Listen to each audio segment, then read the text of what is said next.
the barn was rocking. Oh, it's rocking, bud. I couldn't believe it. I'm like, rocking. Okay, Hockey Town is back. Hockey Town never left, bitch.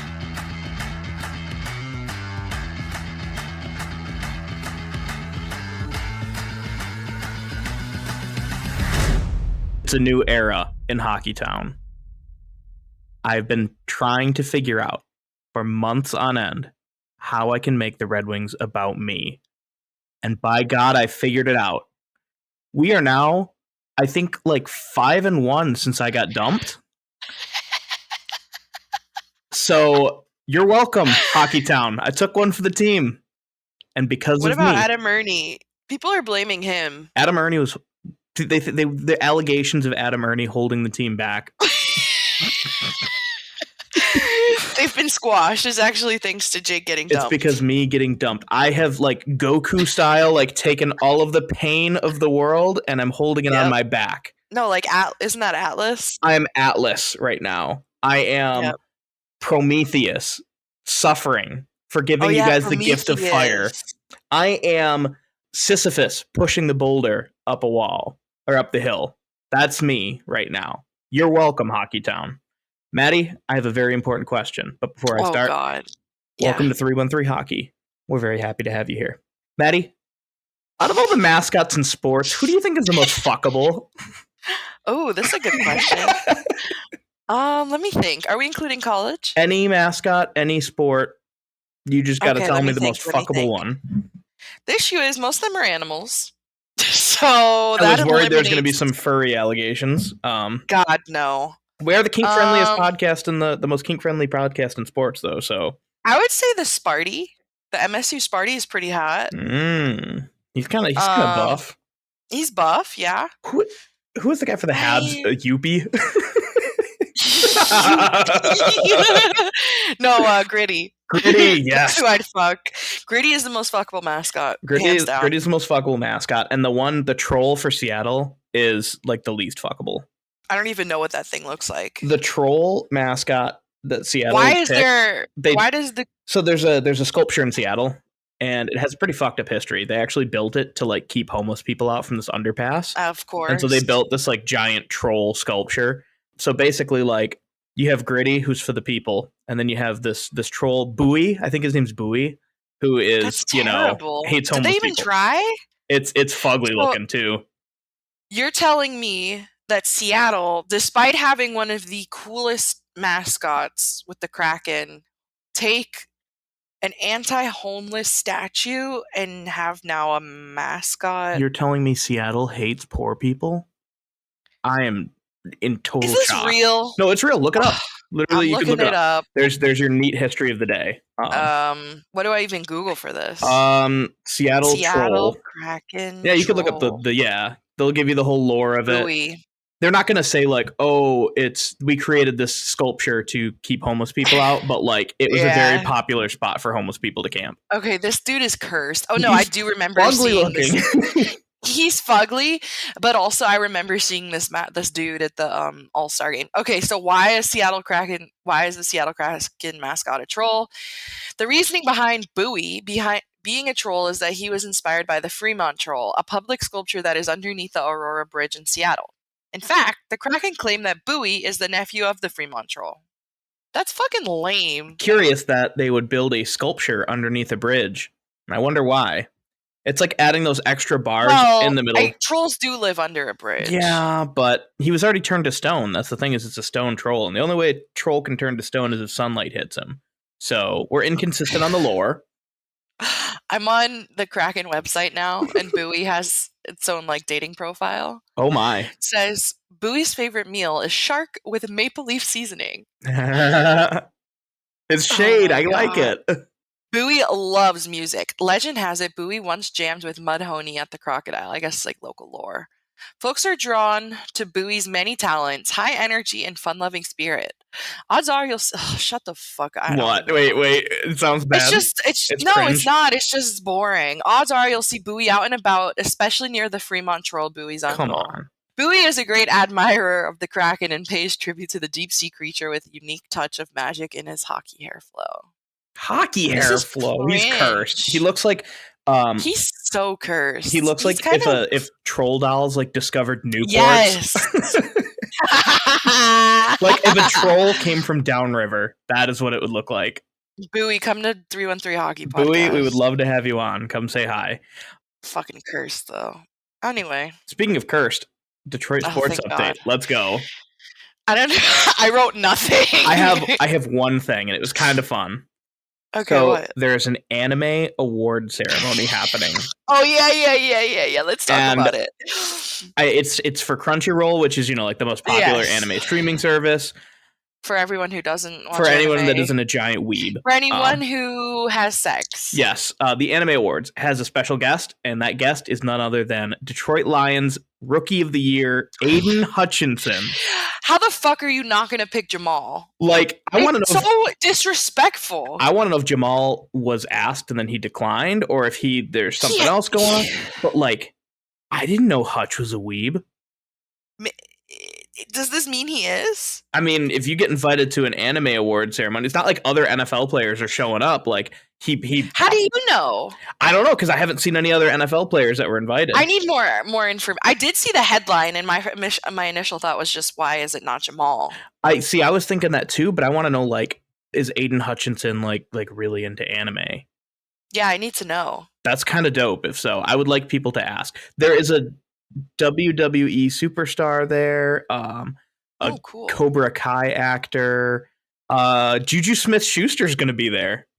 Okay, see, he's not the only NFL player. The chick from Euphoria, they got the dude from Stranger Things. Yeah, there's a bunch of different people. It's legit. Maybe he just wants to meet the dude from Stranger Things. Maybe he's like really into like Attack on Titan, and he just like wants to talk about it. I can't blame him. That would be so cool. I don't see that being. I see him being like a Full Metal Alchemist guy, because he's pretty based. So I feel like he'd have good taste. I could see him being a One Punch Man guy. Yeah. Or like Jamal showed him Naruto, and he's like, this is pretty dope. Jamal's favorite is what's the pirate one? One Piece? Yeah, One Piece. Holy cow, that show goes on. That show's still going on. Yeah. Naruto had a second series and ended, and One Piece is still going on. One Piece started when I was like, I don't know, 6 or 7 years old. It will never end. It will outlive all of us.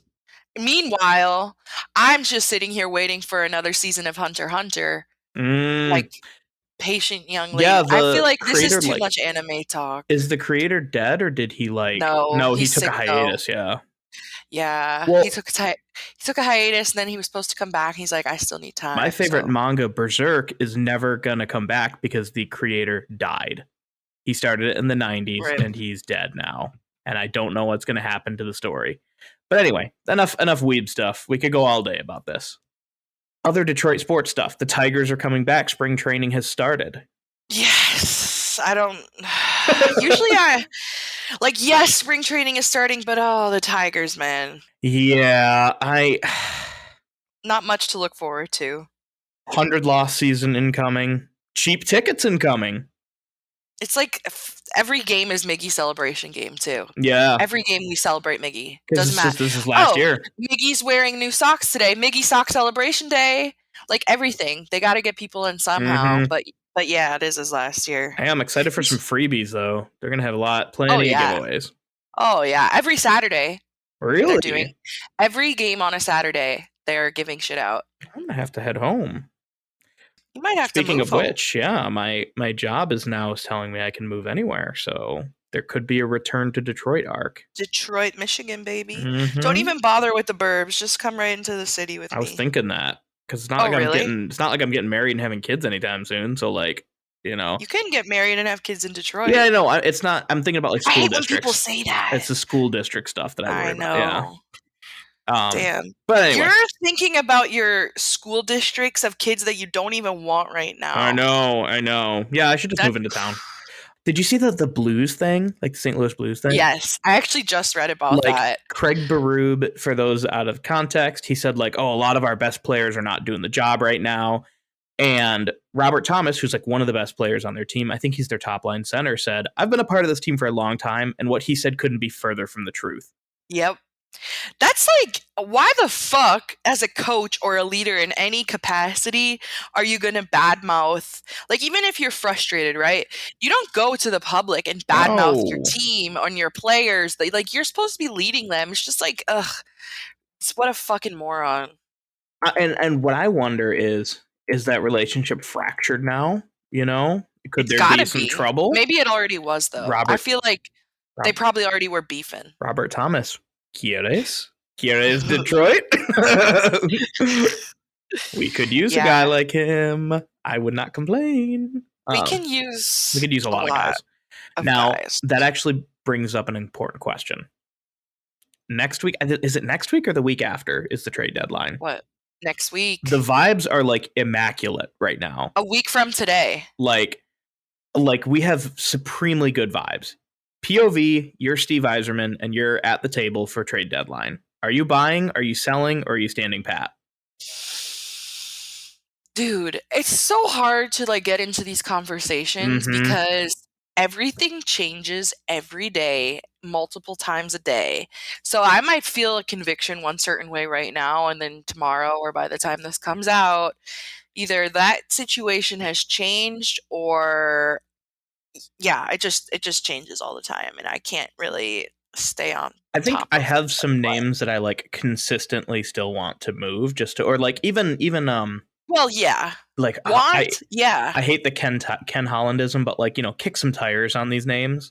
Like, yes. All right, let's say the Sharks want to trade Timo Meier to the Wings. Do. They want to trade him anywhere, yeah. But I don't know about the Wings, but what would you want Timo Meier? Yes. I would too, but I don't know what I would. Who doesn't want Timo Meier? I don't know what I would give up. That's the thing. I saw somebody tweet out like, first round pick, Bergeron, Albert Johansson, and something else. And I'm like, that is a lot. That's a lot. Yeah. No, that's way too much. That's a little much. I'd take him. I don't know. We know certain players are definitely being looked at. So for now, though, we know Bertuzzi's not on the trade block as long as we're in a playoff spot, which we are at the time of recording. But there's speculation for, you know, Zadina, Vrana, that game that they played, which we'll talk about against the Rangers. Elliot Friedman has said now twice, with a lot of conviction, that was a showcase for both of those guys. For Zadina too? For Zadina too. Wow, okay. Yeah. He said that on 32 Thoughts this morning. I get the feeling Vrana's probably almost certainly going to be moved. It's just a question of like what he's going to get in return, or what the team is going to get in return. Because I mean, he's still a pretty competent player. You know, he's still going to get you. Yeah. He's still going to score goals almost at will. And Zadina's been hot lately. He's been HOT, hot. I can't wait to talk about Zadina later in this episode. But yeah, you're right, 100%. And Kubalik is a name I would consider moving. I think that you could get a lot from him because he's that depth goal scoring guy who could take you over the top in the playoffs. He's like a Blake Coleman, you know, Barclay Goodrow type, or whatever the hell. Like comparison. Like he's not necessarily those players, but he's the kind of like depth scoring where you could put him on a third line and you're like, oh shit, more goals. Oh, yeah, definitely. I mean, if we're going to talk about that, I mean, think about guys like Suter as well. That guy, he had a much bigger role when he, you know, played in Chicago. And if a team needs a guy like that for depth, but right now I feel like a lot of these moves like are going to be for teams that think they have a push. You know who I wouldn't move though is elite defenseman Robert Hagg. That guy is too valuable to move. You shut your freaking pie hole. I unironically wouldn't move David Perron, though. I like him too much. I think he should stay around another year. He's still playing well. If the team sucks next year, they can trade him. But this year, I think they should keep him because he's got leadership and grit and all those other trademark things you could say. Is he in like a lobby? No, because he just texted me or he messaged me and said, "Can I come in?" So polite. Yeah, Canadian. We forgot to mention, we have a guest today. Not just any guest, the number one Jakub Vrana super fan in the entire universe. You might recognize him from his speculative takes on Twitter about what's happening with Vrana. You might recognize him if you're a Leafs fan, but we are very excited to introduce Nick Alberga from Leafs Nation. Leafs Nation? Leafs Nation. NHL Fantasy on and Ice a handful podcast. of other things. I saw he was on Sportsnet a few times. We are happy to introduce Nick Alberga, the #1 Jakub Vrana superfan. How's it going, Nick? Yeah, I'm fantastic. I come in peace first and foremost. I know it caused quite a ruckus on Red Wings Twitter like a month ago, but yeah, I come in peace and I'm happy to be with you guys. What's going on? Hey, we're glad to have you. We have a couple questions for you, but the first one I want to ask is, how dare you? That's on behalf of our fans, but no, we come in peace as well, but we do have questions. Okay, my question is more seriously, how did that come about? Obviously, you got a lot of shit from that tweet, but what happened? Look, so I'll preface by saying I understand my account. For anybody who's seen my Twitter, I do take a comedic stance at covering the NHL. I should preface by saying I do have a job covering the NHL. It's been 12 years, so I know a lot of people. That's first and foremost. And I'm not boasting or anything. Like you make contacts, you make friends along the way. For sure. I've grown up in hockey. I'm 33 years of age. Like this didn't come out of left field. I understand where you can strike a chord with a fan base. Having said that, like anytime I've ever put out information like that, it's been pretty good info. Like from people, like I wouldn't just throw any shit out there if that makes sense. So I wanted to get that out of the way first and foremost. Yeah, for sure. I just wondered from a Red Wings perspective, like why the fan base was so aggressive about it. Like maybe you guys can answer that. Yeah, I think a lot of people are like really protective over Vrana around here. I think that he quickly became a fan favorite.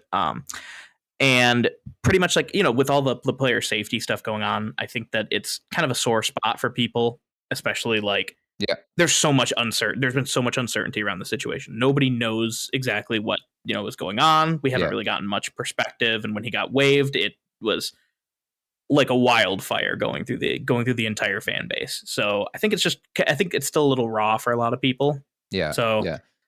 I think just the entire Vrana situation is really volatile, like Jake said. So a lot of the information that we've been getting about him is just speculation, and we don't know what his future holds, obviously. So what you're saying then is you got bad info from your circle. Didn't get bad info. I'm not backtracking. I am not backtracking whatsoever. Make that crystal clear. I'm not backtracking. Okay. I think the important part to note here, I'm not an insider first and foremost, but I will say that I have put information out there that's been factual before. If you want to fact check me, go back to the Tarasenko trade that just happened. I was the first to get Sammy Blais. Am I going to go promote that on social media? No, I don't care that much. What I'm saying is I wouldn't just put out information about a player just for the hell of it. You got to humanize the situation. I have friends who played pro hockey, friends who play in the NHL, friends who play in the AHL. Like I wouldn't just do that for no reason. I wanted to make that crystal clear. I'm not standing back from the information.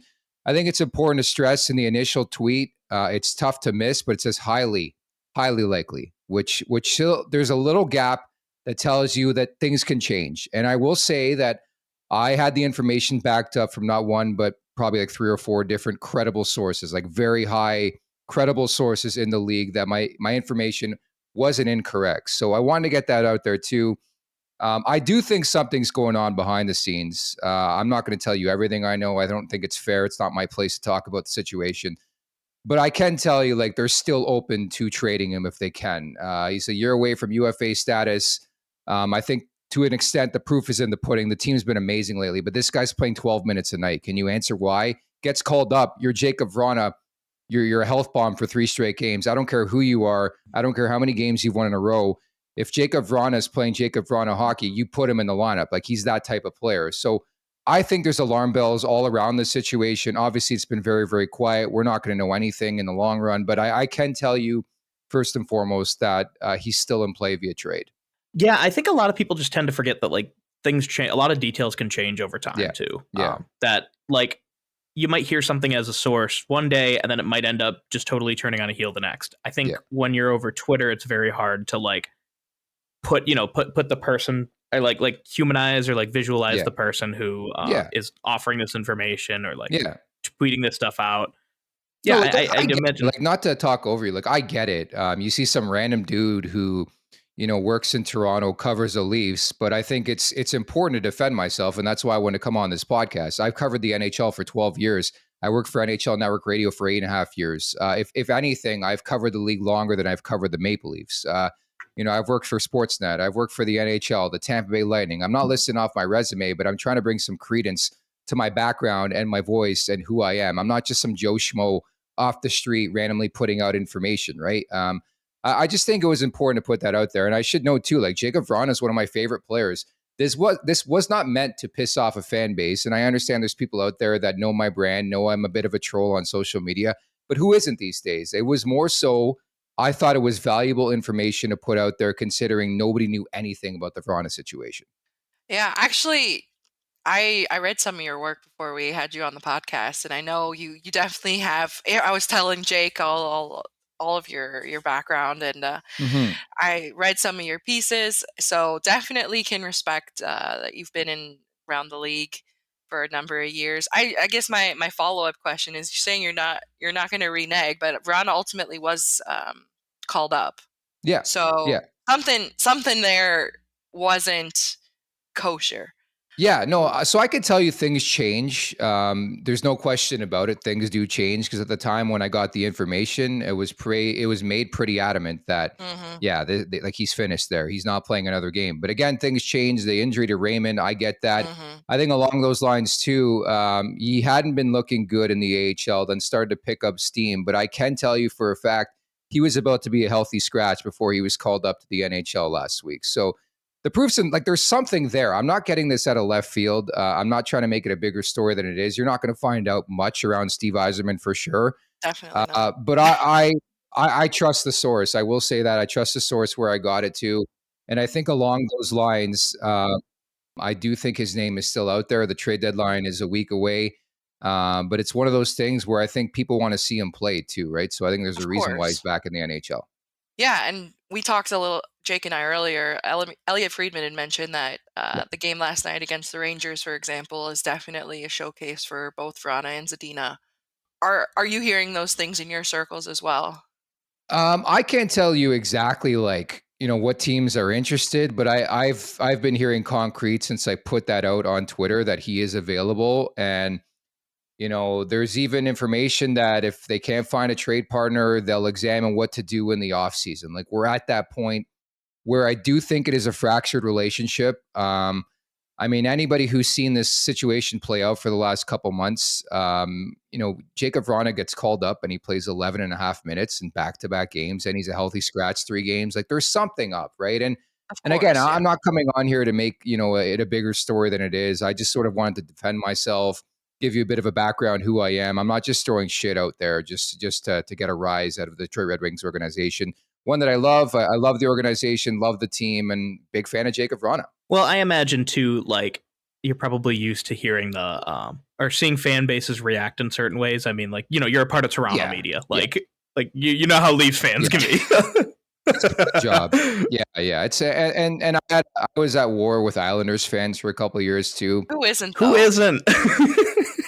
Same type of thing happened there. I got good information that John Tavares was strongly considering going home to the Toronto Maple Leafs, and as sort of a semi-joke, half-truth type thing, because I knew somebody close to him, I know somebody close to him, I put out, hey, John Tavares could be returning to Long Island next year on this date, and they lost their shit on me.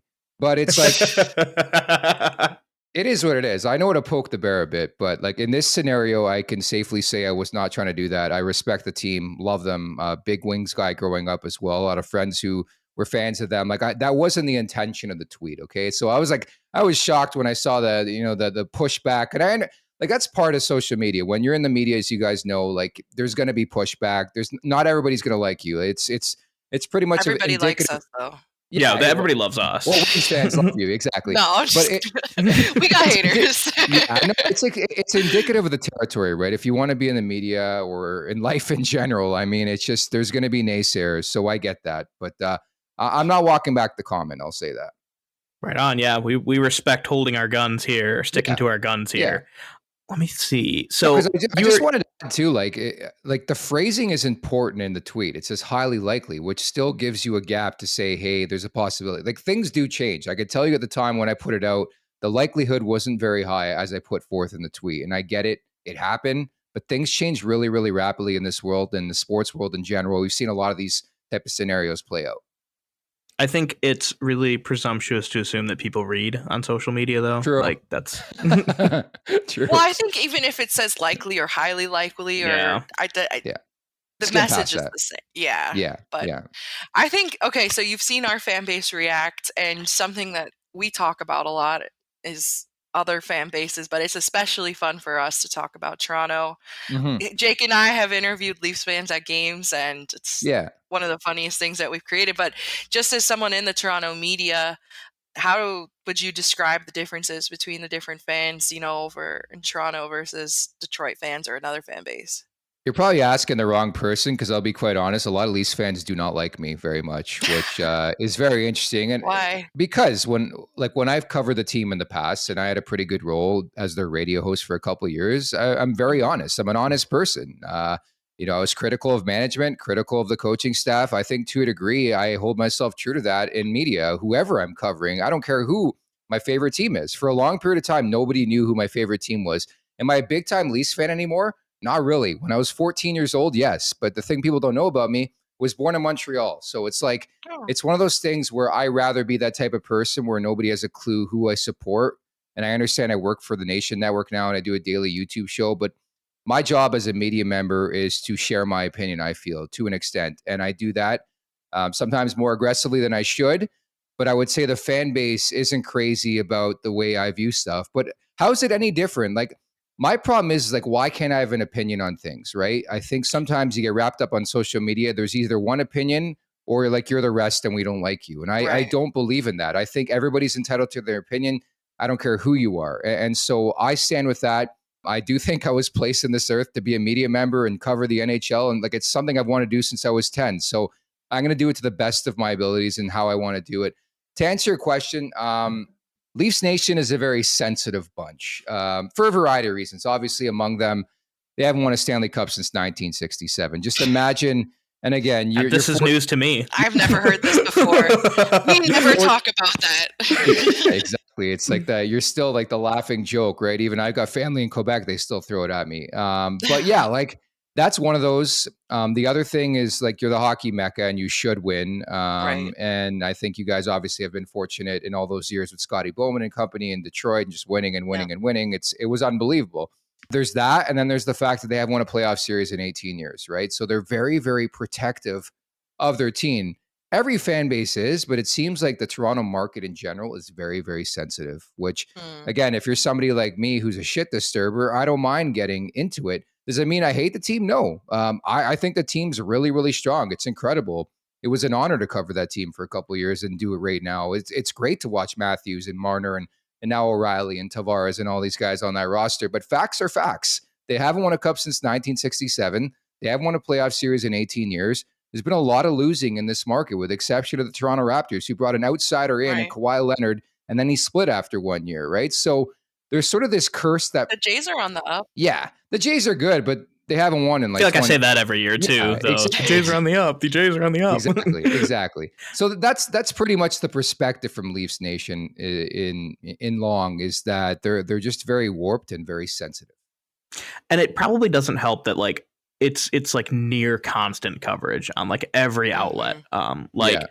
Whenever, I mean, from an outsider standpoint, whenever you open TSN or Sportsnet, 5 out of 7 of the articles are going to be about the Leafs, or you're going to see something about is William Nylander the guy, or is this some weird thing about him being Swedish? You see something like that every year. Yeah, and there's pressure to win. Not that there isn't pressure in Detroit, but again, you guys will always have the fallback of winning and winning and winning and winning the last 25, 30 years. A lot different from a market that just has been starved, right? Since 1967, even since winning a playoff series, since the Pat Quinn era.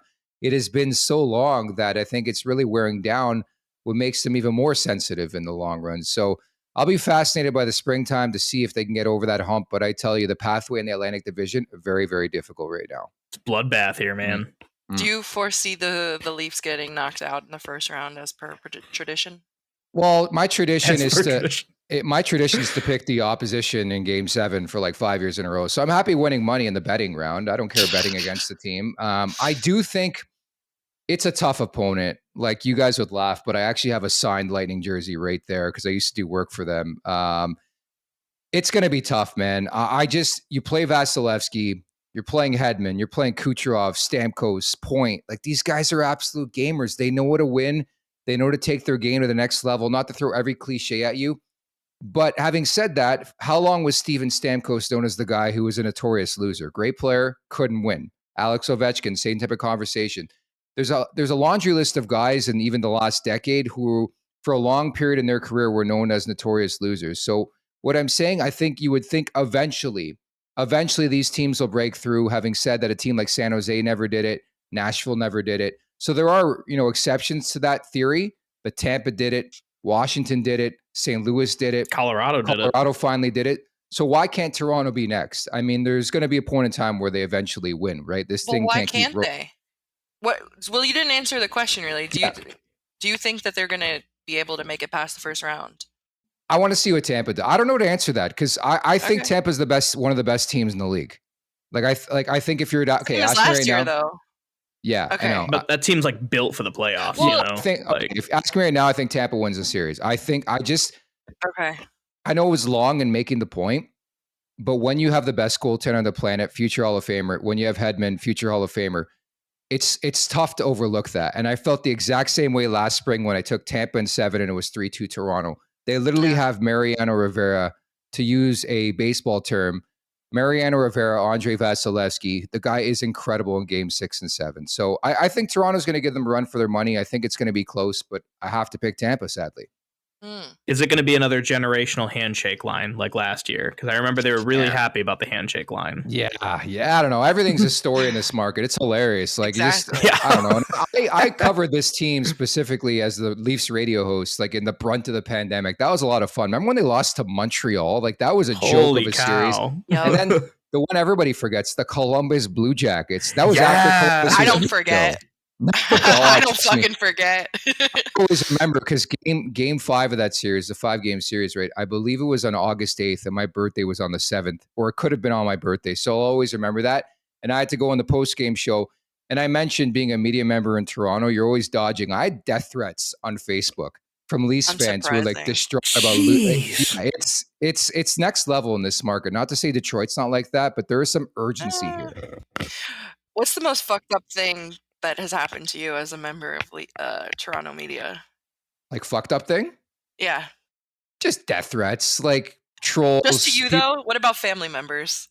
I'm trying to think. Like, it hasn't been that bad, but I have, like, having said that, I have blocked a couple people. Like, I don't like blocking people because, again, I think you're entitled to your own opinion, but I think there is a line. If you cross it, I'm still a human being. I think somebody said something ill about my mother or brought up something from my past. Even a couple weeks ago, during this whole Detroit thing, there was this other thing.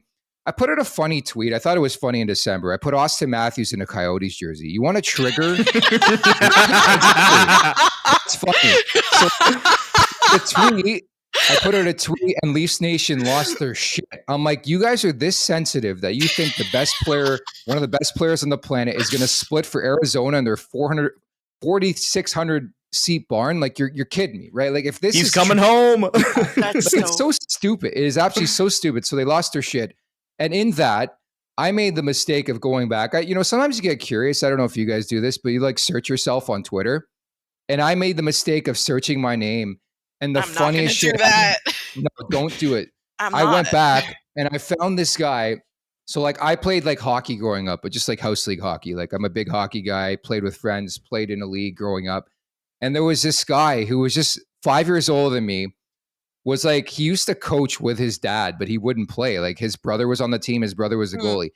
Anyways, I found this guy tweeting about me over this Matthews thing and pretty much like, tearing down my character, saying I was a brutal kid. I was lazy, all this, all that. And I buried this guy with like the funniest tweet. He was trying to go out on some story with his buddies on Twitter, how he won Coach of the Year that year. And he took over my team halfway through the year and my coach had quit or something like that. Like, it was so stupid. I'm like, first off, this is house league. That would never happen. And number two, I just so happened to have the trophy of winning the championship that year in my condo in Toronto.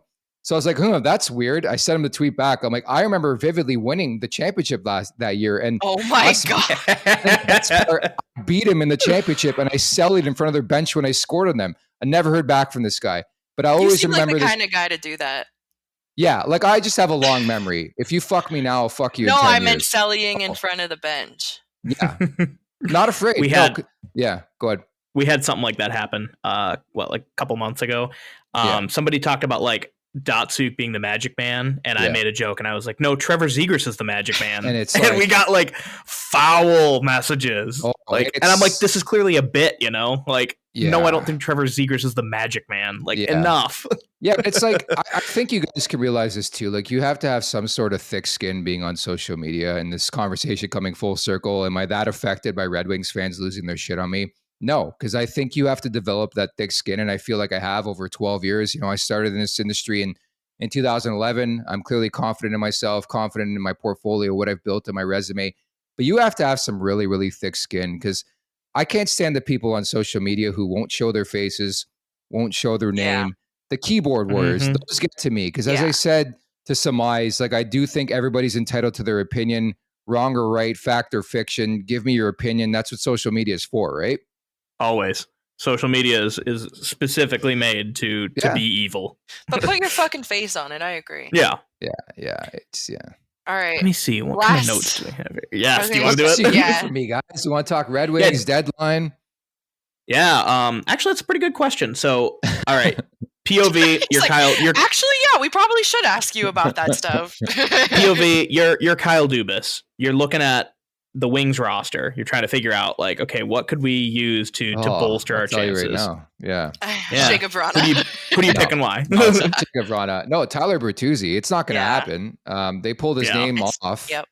Yeah, like and that's the big question with Detroit. I know they have cap space. I know they're on this epic run. I know Pittsburgh and Washington are absolute dog shit, and they probably won't make it. Like, there's opportunity. Buffalo's been a great story. But like, I think Detroit staying the course makes the most sense. Obviously, they have a lot to figure out. A buddy, a good friend of mine who's really connected, says that they're making progress with Dylan Larkin, which is amazing news. He's been unbelievable since the All-Star game. He's been great this year, contract year. So we'll see if that happens. And then you got Bertuzzi too, but then Bertuzzi's really starting to pick things up. Like, he was not good in the first half. I know he was banged up, but I think he's been really, really good as of late. So to answer your question, without question, because Toronto's been after him, I know for a fact, for like a couple of years. They're not going to get him right now, at least, but it's Tyler Bertuzzi. Yeah.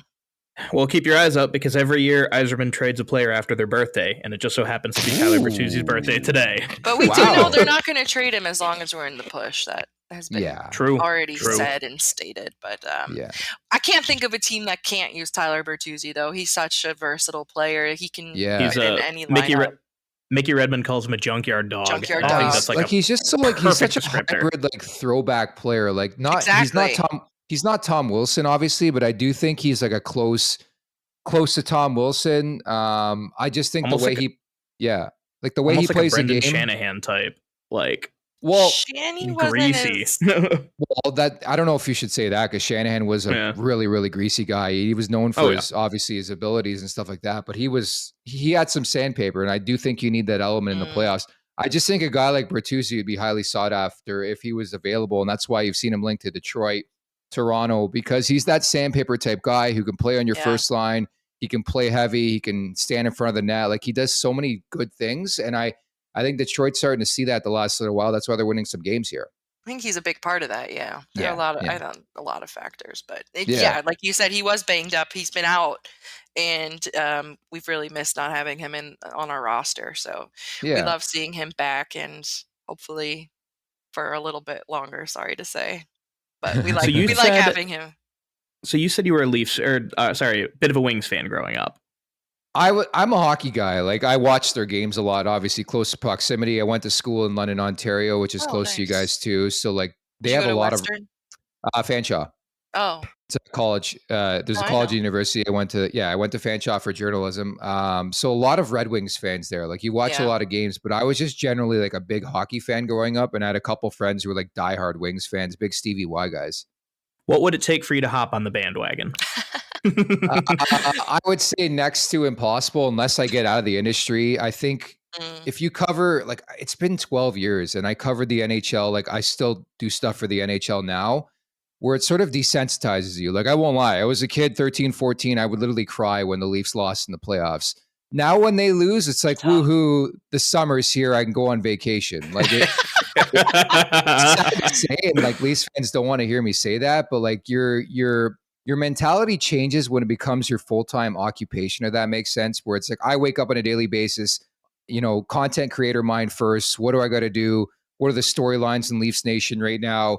How do I want to portray it? Who do I want to talk to? Like, that's how my mind works every day, as opposed to like, oh shit, they lost last night. I fucking hate life right now. Like, it doesn't work that way for me anymore. I think your priorities clearly change as you get older. Thank God. Yeah. We're still waiting on that one. I mean, if the Wings make the playoffs and get booted, I'll probably cry. I'm not going to lie. I need to put all of my emotions and all of my hopes onto my hockey team. That's how normal people live. Yeah. No, I just think it's one of those things. Like, I was telling my dad the other day, he's like, why don't you care anymore? I'm like, Dad, for years, that team tormented me. Like in the early 2000s, where it's like, I'm staying up.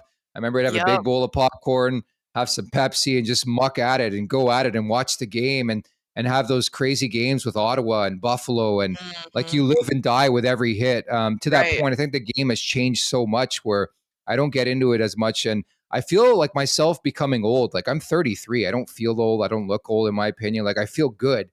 But I'm so old school where I miss those types of games where there's actually hatred, right? Like, now it's just like we're all buddies. Right. We talk about that all the time about here. The I'm Avs, the Hawks, for us. I think hockey is better when there's like those big rivalries, a little more physicality to it. Like, and now everybody's all friends and chummy and like, where's the hatred? Where's the beef? We can start some right now. Do you want to start exactly. Do you want to? Yeah. Do we start some beef just to make things interesting? Like, maybe we just scratch this entire interview and we tweet out that, so, like, shouting at to No, let's send it out a tweet, and it's like, unfortunately, due to unforeseen circumstances, Nick Alberga's interview won't be released because it got too messy. Yeah, we got too heated. We'll start a feud. Now we're all friends. I was gonna say, like, my favorite parts of being a kid was that rivalry, Detroit and Colorado. Just incredible. Like Kirk Maltby, Draper. And then that was a cool thing about like life, is like having, being able to work with some of these people, interview some of these people like after the fact. Like, that was, not to use this term, but that was war in the NHL world. Like that. Now I go to All-Star Weekend, it's like fucking kumbaya. Every player's hanging out. Have a drink. Let's get bottle service. Like, it's a lot different, It's melatonin. It's just a different era of hockey, and that's why I think I respect teams like the Boston Bruins. Like, dare I say that, the Boston Bruins, as somebody who covers the Leafs, love Brad Marchand, love Patrice Bergeron, Zdeno Chara. Like, there's just so many like legends out there and gamers. Like, I think accountability is so big. And it's, even covering the Leafs, that the one thing that pisses me off, it gets to the playoffs or it gets to an eager moment or a big time moment and nobody's there to defend the player. But that's a whole different type of conversation. But you think back to the wars with like McCarty and all those guys in Colorado, like they hated each other. And I get social media has changed all this, but everybody's friends now, it seems. We need more beef. Thank you for bringing this out. We had a little bit of beef when everyone thought that Zegras told Stecker that his dad was watching. But there was like the Tom Wilson thing a couple years ago with the Rangers. Like, we were right there on the cusp of greatness. Yeah, and I'm with you though. We need a little bit more spice. And it's just sadly it's not headed that direction. Like, there's barely any hitting anymore. There's no fighting. Social media is just taking over. A lot of these guys know each other from the same programs. Like, they hang out in the summer, they train together. Like. Yeah. Even like Dylan Larkin, I saw him wheeling around All-Star Weekend. Like, I bumped into him multiple times. Like, he's got a lot of friends, like on teams that, whether it's the Leafs or other teams. Yeah, and they all hang out together, right? So it's like, I get it. But then how do you? So that's what I always ask. Like, Jay Rosehill, who is a fighter for the Leafs for a couple of seasons, he's my co-host on Leafs Morning Take, and I often ask him, I'm like, how did you ever get to that point, even if you knew a guy, to drop the mitts and want to, punch your hand through his face? Like, it's so hard to even imagine how to portray that or tell that to a player in the league now that, we fought each other, but we went to the bar after, I like that though. It's funny. I think it's funny. Like, we had McCarty on our show too, and he would tell us he'd have like little side deals with some of the guys if they needed to get their team going. He'll say, "Hey, we'll drop the gloves right when they right when they drop the puck, and then they go and they're all buddies after. But we're with you on that. We're fans of old time hockey, and we want a little bit more violence, but. And I think it'd be good for like viewership too. Like if you ever take a casual fan to a hockey game afterwards, you ask them what they thought of it, and they'll go, "Oh, I really like the hits. Oh, I really like the fights." Like those are the things that put the eyes on the screen, not digital billboard ads. Well, now it's all about the Michigan. That's all we want to see. And poor Mike Legg. That's my guy, Mike Legg. I had him on my podcast a couple of years ago. He's the one who created the Michigan. Yeah, we're calling it the Ziegler. I don't know. Like it's Mike Legg. It's okay, the get Michigan. that right. It's the Michigan. It's Mike Legg. It's the leg. The leg. My leg. Oh, that would be good. You put the dude from SpongeBob saying "my leg," but it's him just doing the Michigan. There you go. You can take that, Nick. You can have that one. Yeah, you're welcome. Copyright on that. Okay. We're a content machine out here. Oh, I noticed. Yeah. Well, the amount of like the moment I saw your original tweet, I run the Twitter account. I probably tweet like 90% of the stuff there. And I saw that, I'll drop some gems on there, but the gears just started turning, and I had like so many drafts where I was like doing it with like Austin Matthews' name, like this is the last game Austin Matthews will ever play in a Leaf jersey. Like that would have been good. No, it's good you guys let me come on and defend myself because it's like. Sure. I don't know. If you see some random dude again from like Toronto trying to like spit off shit, I get it. Like it throws up alarm bells, but I can safely say that it came from a very credible source, and I'm not standing back from it. There is something there. I've got confirmation on that. There is something going on there. We all know that there's something going on, though. Yeah. We just don't know what. We don't know what.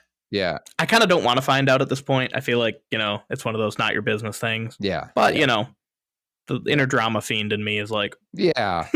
And that's the thing too, is like we want more personality in the game, but like to an extent, like some stuff even like when they announce that a player is like in the substance program, like I don't want to hear that stuff. Like imagine you were guys out there and this is like made I know it's different because it's like, oh, where the fuck's the player? He's not playing.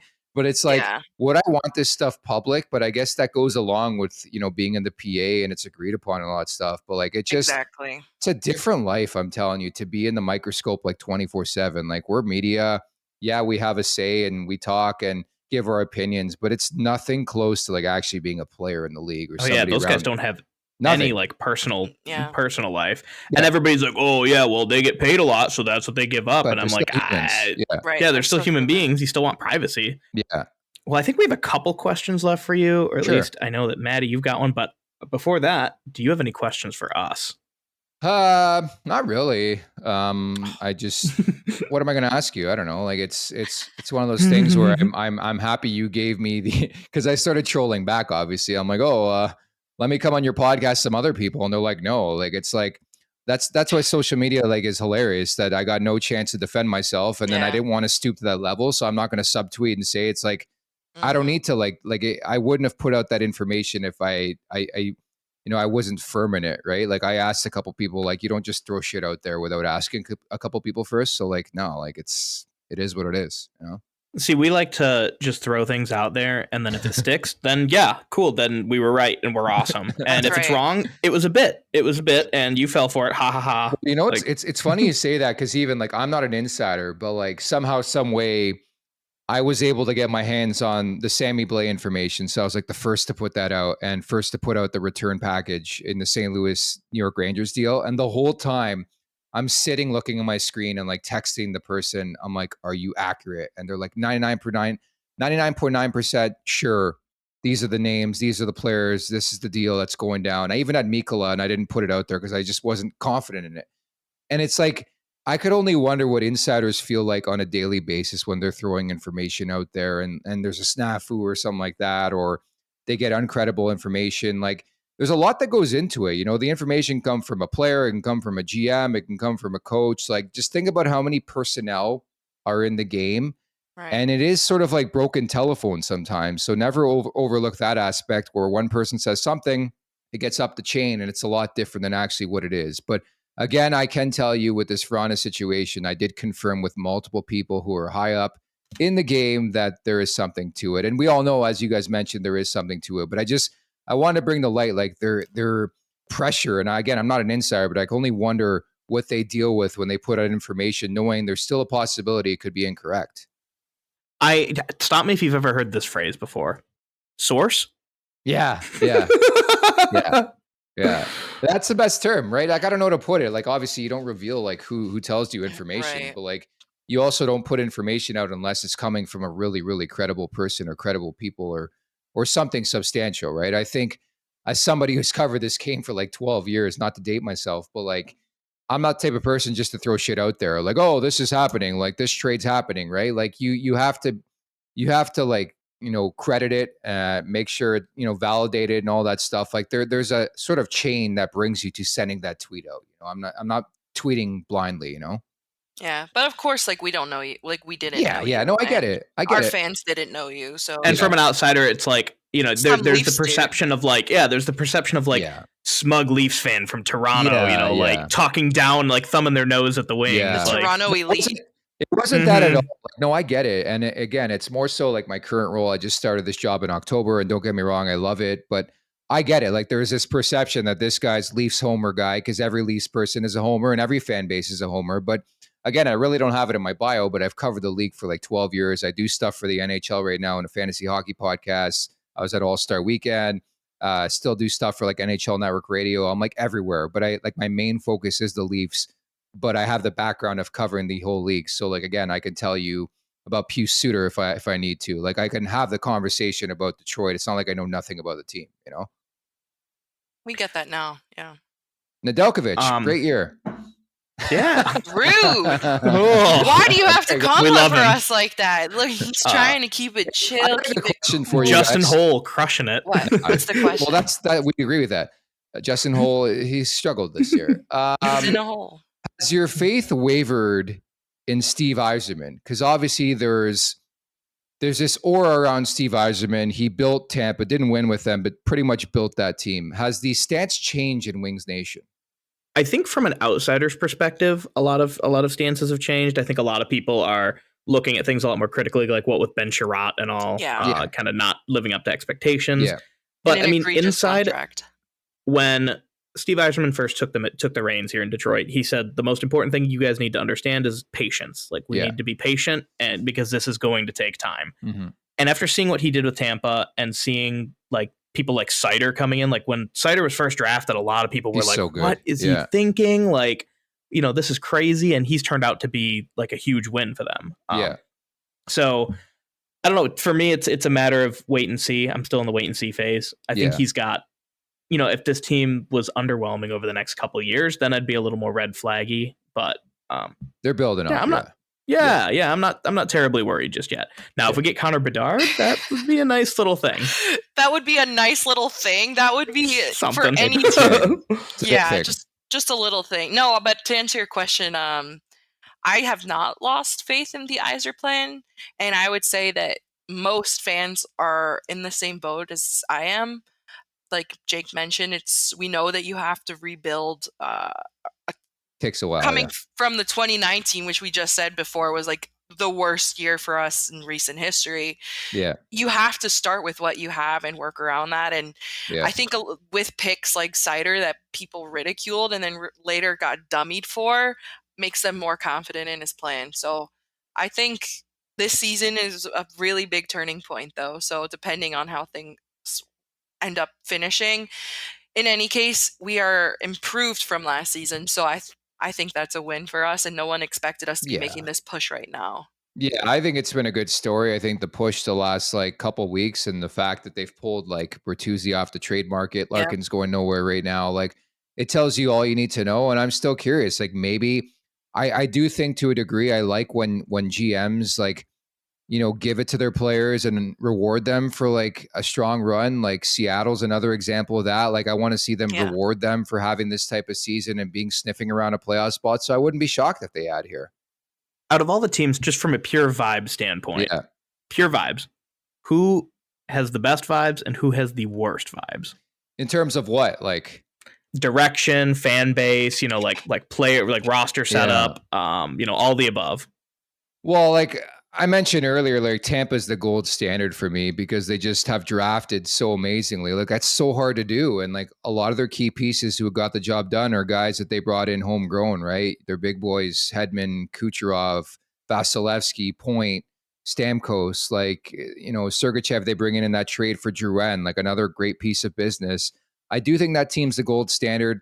I think Carolina's involved in that conversation too, because I love Rod Brind'Amour, what he brings to the table. And, they have so much depth on that team. So certainly would put them in the conversation. Even in the Western Conference, like Colorado, it's taken a while, but finally, like every year they're competitive. Even a team like Winnipeg's been really, really competitive. Like, I think it's so hard to be competitive, as you guys know, in Detroit for such a long period of time, especially in this league, especially how quickly the games change and, the 2-point games and all that and the OTs and stuff like that. Like, it's just a lot different.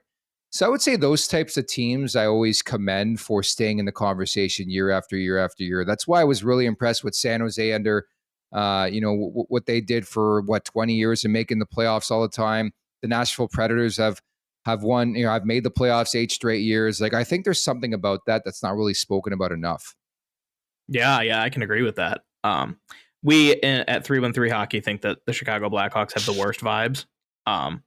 Not just like in a roster standpoint, but like front office direction. And they're trying, right? Like they're trying to change the narrative. Like, I mean, there's no secret what's happened with that team, right? They're trying to change the vibe, but it's going to be tough. And then along those lines, like, I've really, really questioned the behind the scenes work on the roster. Like, Kirby Dach is a hell of a player, but I was at the draft in Montreal. Nobody knew who he was. I'm like, this guy's a stud. Just watch out. Like, what an impeccable trade for them. I don't know why they traded the Brinket. Taves is going to hang along past the deadline. I don't know what happens there. Patrick Kane, I think there could be, something coming down the pike in the next couple of days. There's just been a lot of turnover, and I think the Hawks are going to stink for many, many years, and it's going to kill them at the gate. Very similar to exactly. Very similar to like the mid 2000s, right? That's what we like. Emphasis on mid. Yeah. Yes. Well, cool. That's all the questions that I have. Thank you so much for coming on. Do you want to let our followers know where they can find you? Sure. At the Golden Muzzy on Twitter and Instagram. I'm the host of the NHL Fantasy on Ice podcast alongside Pete Jensen. You can find that wherever podcasts are available to you. And of course, daily 11 to 11:30 a.m. Eastern Time, I host Leafs Morning Take alongside former Leaf Jay Rosehill. It's pretty much the ins and outs of the Leafs and covering that team. And we look forward to the stretch drive here at the Stanley Cup playoffs. All right. One last thing before you go. Hottest take about how the rest of the season is going to go. Ooh, hottest take. Trying to think. Well, I think McDavid gets his 60 goals. Is that a hot take? He needs 16 and 23. That's pretty cold. That's not hot, though. That's like a little bit warm. Okay, I guess my hottest take, funny enough, will be the Calgary Flames make the playoffs and they go substantially far in the Stanley Cup playoffs. Like, people ask me all the time because I do a lot of betting stuff. Who has the most value? I still feel it's Calgary. I know it's a recency bias. I know they've struggled, but that team is equipped and built for the Stanley Cup playoffs. They just need to get there. And I do think there's a pathway there in the Western Conference in general, outside of Colorado, but they're really, really banged up. Makar's got concussion issues. Not to say how bad did they want it, but they won it last year. Like, I think there's opportunity in that Western Conference. So that's the hottest of the hot takes I can give you right now. That's a spicy one. It's a little spicy. I'll take it. Well, cool, Nick. Thank you again. My pleasure. Thanks, Nick. And now, after the interview, here we are. For the record. Wow, what a great interview, huh? Jake just said, wow, what a great interview before we had the interview. So that's just going to get reinserted. Hopefully it goes well. Or it went well. I loved his accent. Yeah, I really liked the part where he started talking about, nuking half of the NHL. Yeah. He, my favorite part is where he said, the Blackhawks are fucked, I don't know. What else did he say? It was really cool. Yeah. So we should probably talk about our favorite player in the world, as we always do. I feel like you can't call him that anymore because now he's on a heater. I mean, always. We love him. We've always loved him.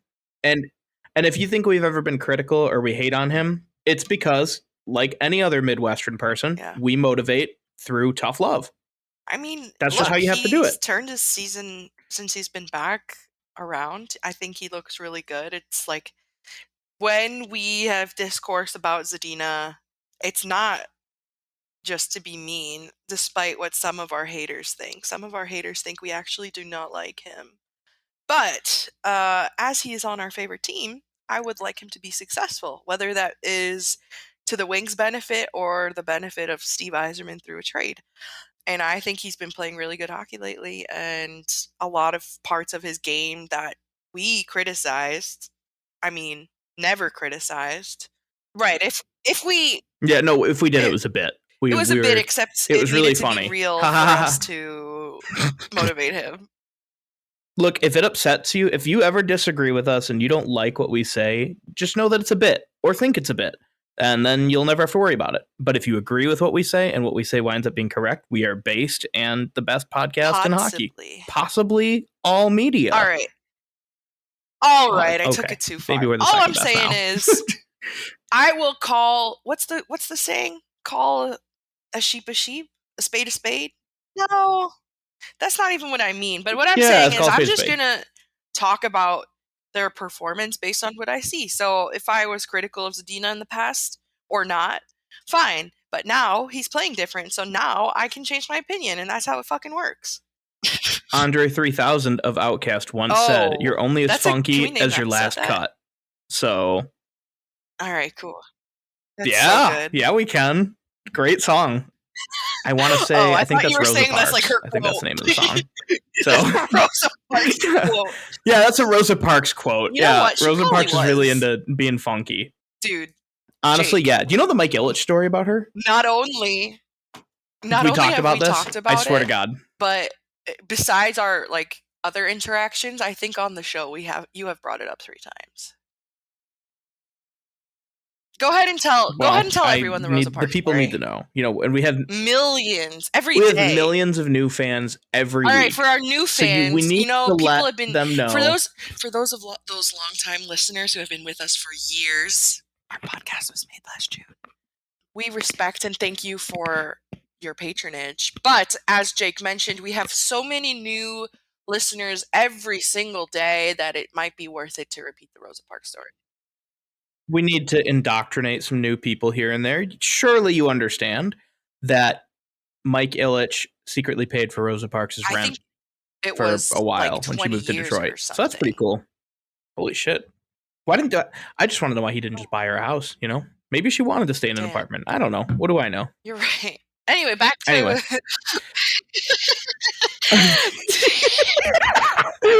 Vrana and Zadina. Speaking of damn, yeah, let's talk about how they keep coming in and out of every the lineup. time that there's a new lineup posted or before the game against the Rangers, and probably by the time this comes out, just you don't know what the roster move is going to be.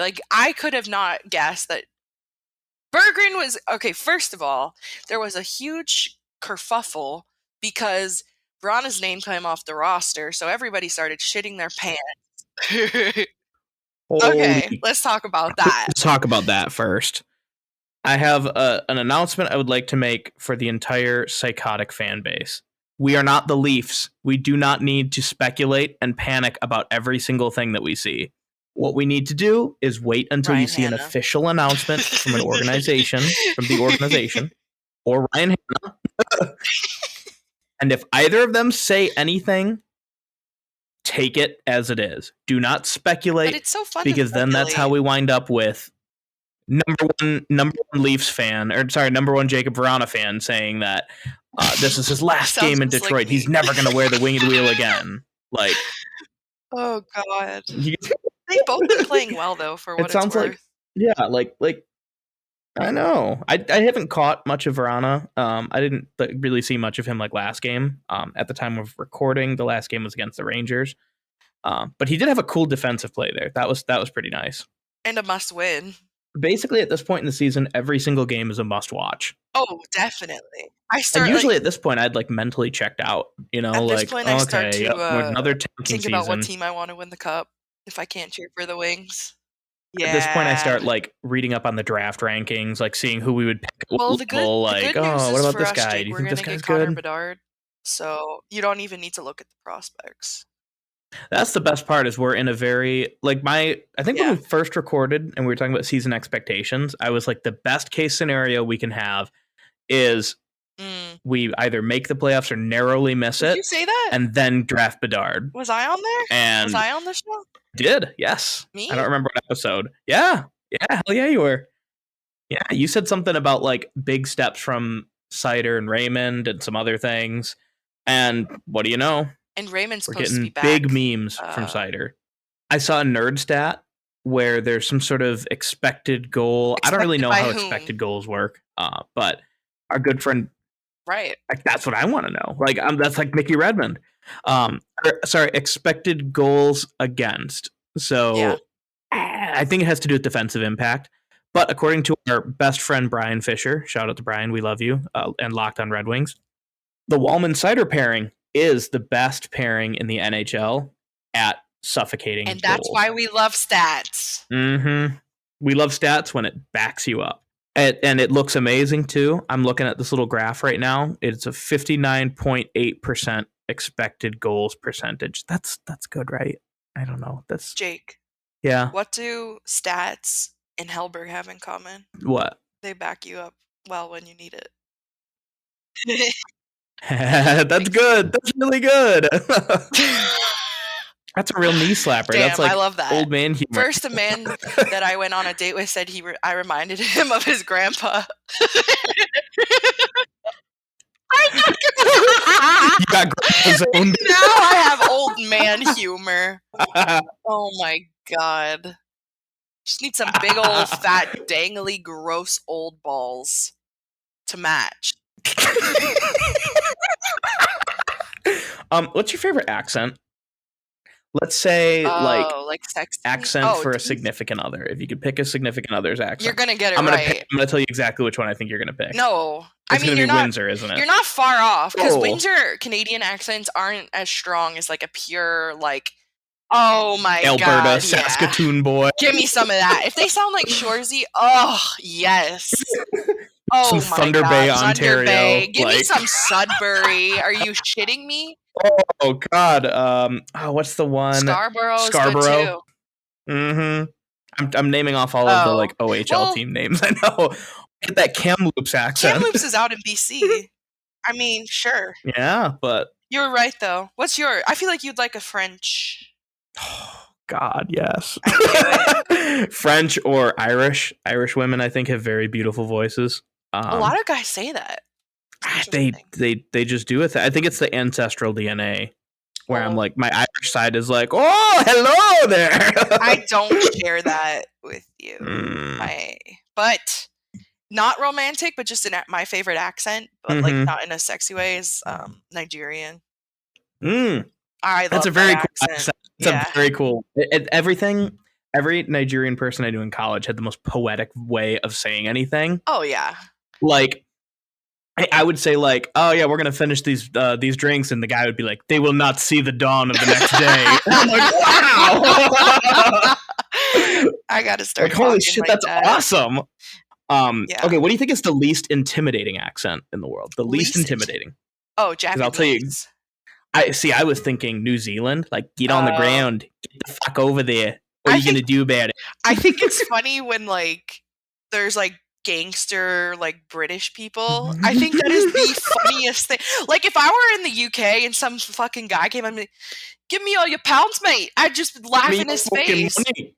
Yeah, give me your money. These are the worst English accents of all time, but if that actually were to transpire, I think I would laugh. Yeah, I like. You can't take a British accent seriously in a mugging. I live in Detroit. I love give me your money. It's so bad. It's like Australians too. Like Australians, they'd be like, "Oi, give me your money, cunt." Yeah, but I feel like Australian accent is a little bit more intimidating than. Yeah, what are they gonna do? Hit you with a boomerang? No, they're not gonna do shit. Okay. Have you ever seen a boomerang in real life? Yes. Really? Yeah. Is that like a standard everyday household item? I mean, maybe in Australia, like where did you Americans, see a boomerang? I was a gamer kid, and I really liked Zelda, and one of the weapons you can get is a boomerang. So I asked for a boomerang for Christmas one year. That's and I got how. One. That doesn't count.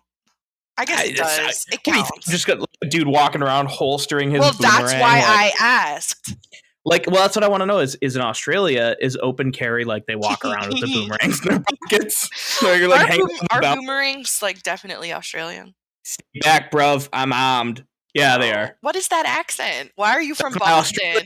No, that's a Boston accent, dude. That's my Sauce Erickson accent. Oh God, not our boy Sauce. How's Sauce been playing recently? I haven't been able to. Sauce. He has 69 penalty minutes the other night. How else does hockey games are only 70 or only 60 minutes long? I don't know how he did it. He's built different. He got a game misconduct, but like 4 of them. But he kept coming back. He kept coming back. That's like when Larkin gets kicked off for nothing. They just bring Sauce Erickson in. Holy shit, we got to talk about that too. Oh, you want to talk about hockey now? Let's talk about the Wings. Larkin got fined for, was it cross-checking or was it boarding? It was cross-checking. But what blew my mind, and what I'm sure blew the minds of every single person who's ever watched a game of hockey in their lives, is that in the Rangers game, literally one game after the fine, one game, the exact same hit happens. But Ryan Lindgren hit, is it Michael Rasmussen? Yeah, he hit Michael Rasmussen, exact same hit, 2-minute minor, no fine, no player safety hearing, nothing.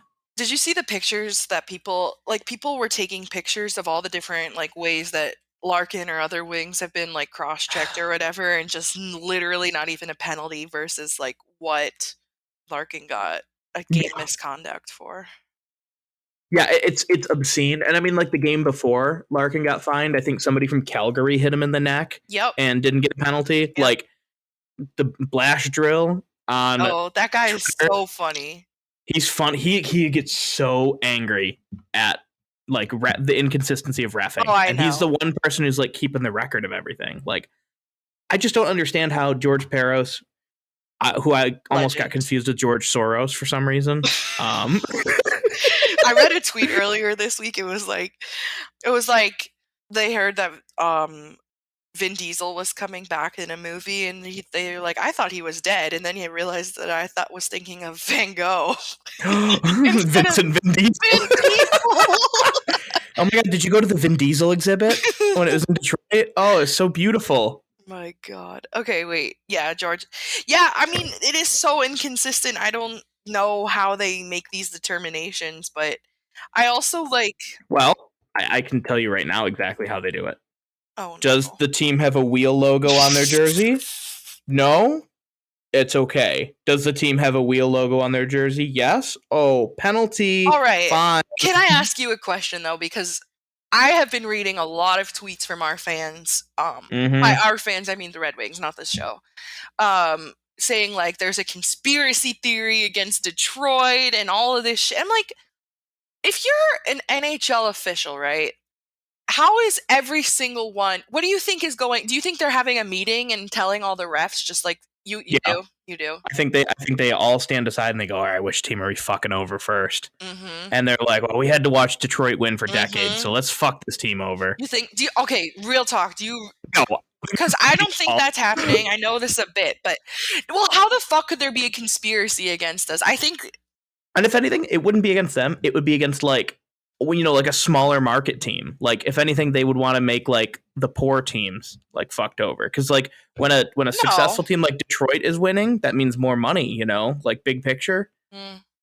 Like, I just don't understand like why people are saying that. I mean, no, I understand why people are saying it, but I try to think of it in a logical way, which was maybe my fault. Because how the fuck could there be... Like, I just was trying to think of all the different steps and things that would need to take place for that to actually be executed. It's because we grew up Lions fans and we're used to like actually seeing refs like in a conspiracy theory against us. Same thing though. Like that. I believe the NFL was rigged the moment I saw like the flag picked up on that Cowboys game in the playoffs. I think the NFL is rigged too, but I don't think that there's a conspiracy against the Lions. No. I think that the Lions are like the fall guy, you know?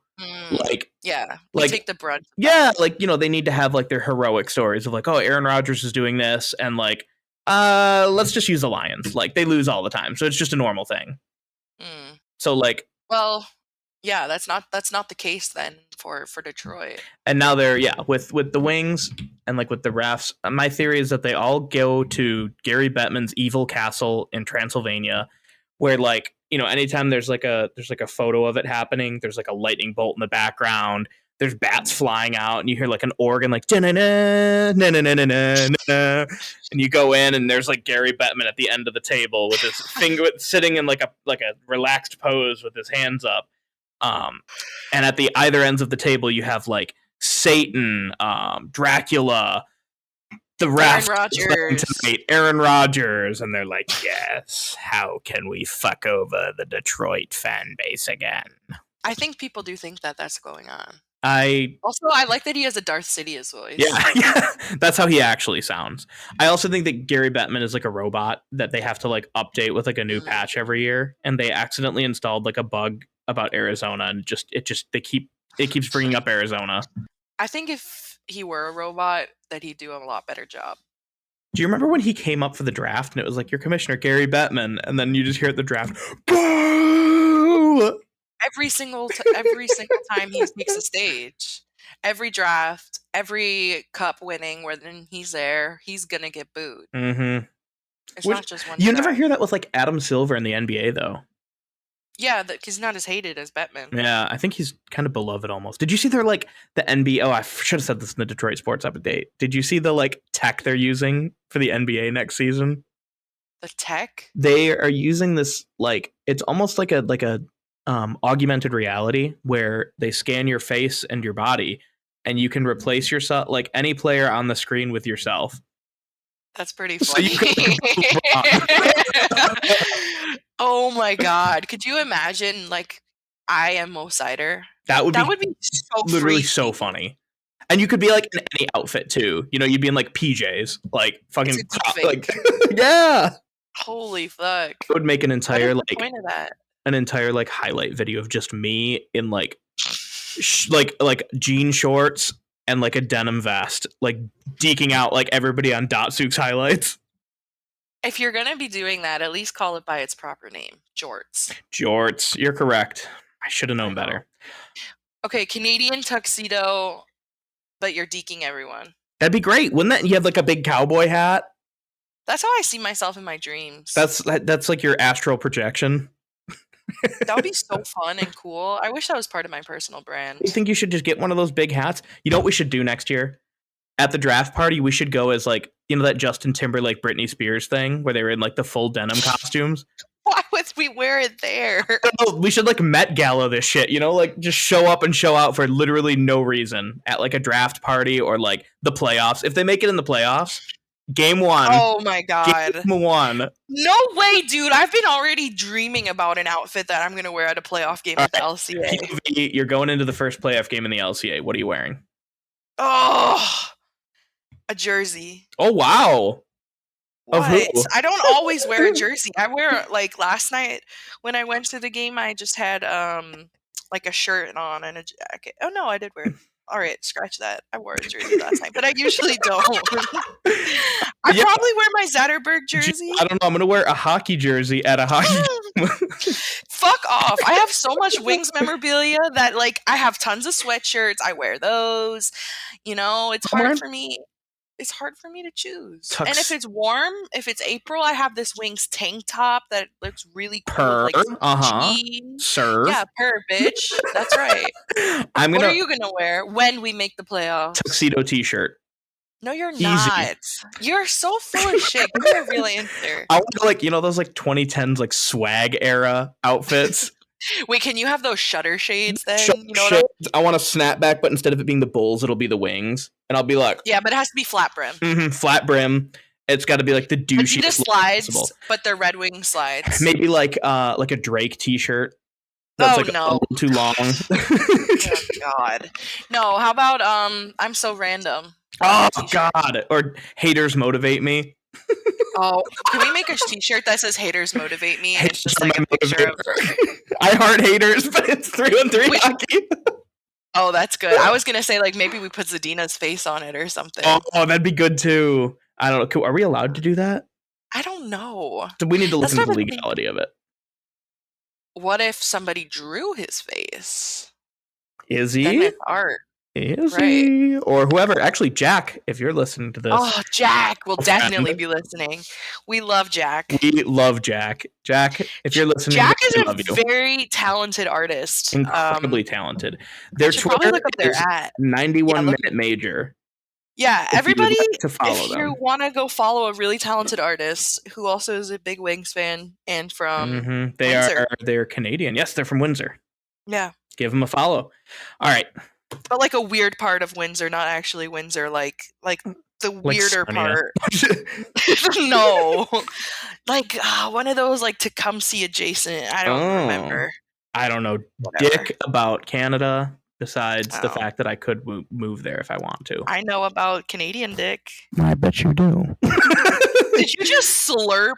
For the record, Jake slurped, not me. I actually did this. I went and I put my beard on it by accident. I was trying to leave. It sounded like a slurp. Yeah, no, you. Jake when he sees a Canadian. Let's do a little recap, shall we? Of what? The games that we watched, the games that happened this last week. Because there were many. They were good though. You're welcome, world, for getting dumped. Keep it rolling, Jake. You cannot get back together. Yeah, no, that ship has sailed. Are never ever. Are you playing Swizzle? See, I'm not gonna go like Taylor Swift era breakup. I'm gonna go like future, like. What did you say you were in your new era of Meek Mill? Chief Keef. I was listening to Chief Keef. Oh, Chief Keef. To me, Chief Queef and Meek Mill are the same. They are so different. It's not even funny. I don't listen to either of them. I like rap, but I don't listen to either of them. Sad. Missing out. That's okay. I can go listen to other things too. But anyway, the game with the caps. Cap. No cap, dude. No kizzle. That team is fucking nothing without Ovi. I just think they had a bad night. Well, they had such a bad night. They also gave up. Yeah, they had such a bad night that they traded two of their best players to Boston. Yeah, that's what they gave up. Who was already so good. Good. They're like, the season is done. The Red Wings beat us, and we have nothing else to look forward to. So here you go. Yeah. So they traded away Dmitry Orlov and Garnet Hathaway, who are one of the best two-way forwards in the NHL and one of the best fourth liners. So great job. Detroit, you broke one of your competitions, one of your competitors. Fun fact, Jakub Vrana and Anthony Mantha post-trade have the same amount of goals since I saw that. Mantha has played 4 times the games that Vrana has. So and Vrana also has a higher shot percentage. Mid? I think Mantha had like a 10% and Vrana had 30 or no, I might 20 something probably. Yeah. What was he cooking? Vrana was cooking some goulash. Ooh, I want some goulash. I would love some goulash. If you ever visit before I move out of Pittsburgh, there is a Hungarian restaurant that's around here that is so good. Good. I want some goulash. But anyway, yeah. So but he's Czech. Yeah, I know, but they're like neighbors. They're pals. I lived in Prague for a while. I can say that. Totally. No, but anyway, I saw that stat come up the other night. I'm like, okay, I feel pretty good about that Mantha trade. And it was cool that Vrana also returned against the Caps because that was his old team too. So they had a nice little video tribute and he was so happy. It was really cute. Like both of the teams were cheering, like his old coaches were cheering, and yeah, he seemed super, super excited and happy for that game. And that's so wholesome. Good. It was wholesome. It really was. Even if he doesn't like stay around Detroit, I hope he lands on his feet somewhere because like he became a fan favorite pretty quick here. Yeah, I mean, what's there not to like? I mean, I think there are at least 9 women I know that are like in love with him. Yeah, which I don't personally understand, but he looks like my buddy Stefan. So every time I see him, I'm he does look like Stefan. Stefan, if you're listening, your mom thinks you should date me. Anybody who likes Jakub Vrana, if you're listening and you can't date Vrana, there's a backup in my friend Stefan. He's pretty handsome and he's smart, so that's cool. Anyway, the Rangers game was after that, and that was the one game I was like actually a little bit worried about because of how good that roster looks. I mean, they got Tarasenko, they've got Adam Fox, who's probably going to win the Norris. Like, Igor Shesterkin. Yeah, I think he's Shesterkin. Yeah, they're just a great roster from top to bottom. And I mean, they're set in the playoffs. They're good. They got dicked around by the Wings. I know they did. It was so great to be back at the LCA last night. If I felt like I haven't been there in so long, and for me, that's like at least a month. That visually, those red homes with the Rangers whites. Oh my god, it was sexy. That was a great game. I was really happy to be there, and it felt like a playoff game in the arena too. The energy was insane. Everybody was like really getting into it. The cheers and the chants, and I think the LCA is ready for a playoff game. The energy in the LCA this year has been so nice. Like, I went to a game a couple months ago when the Preds were in town, and it was like the barn was rocking. Oh, it's rocking. I couldn't believe it. I'm like, it's fucking rocking. Hockey Town is back. Hockey Town never left, bitch. That's right. I'm just so excited. The vibes are immaculate right now. The vibes are so nice. Do you remember like kind of weird a month ago when we were like, oh, the vibes are terrible, like, you know, Sid, and now it seems like that's a thing of the past. It's such a roller coaster, and it honestly reminds me very much of how I felt watching like the end of the Lions season. So the Lions, as we have fucking talked about to an extent, they started their season 1-6. Then they came back and made a great push. Unfortunately, though, didn't make the playoffs. It wasn't in their control. They won their last game, but due to other factors, they didn't make it in. And the Wings do control their own fate. So that's the difference. But just being on that roller coaster of starting poorly, not having any expectations or hope, and then as you get to the end of the season, there is some hope and there is a push, and suddenly we look like a playoff team. So let me do my best LeBron impression. Like, oh god, I've always known the Wings were a playoff team. Yeah, I was saying before the season started, this is a playoff team. Mm-hmm. There, that's my LeBron. Yeah, thank you.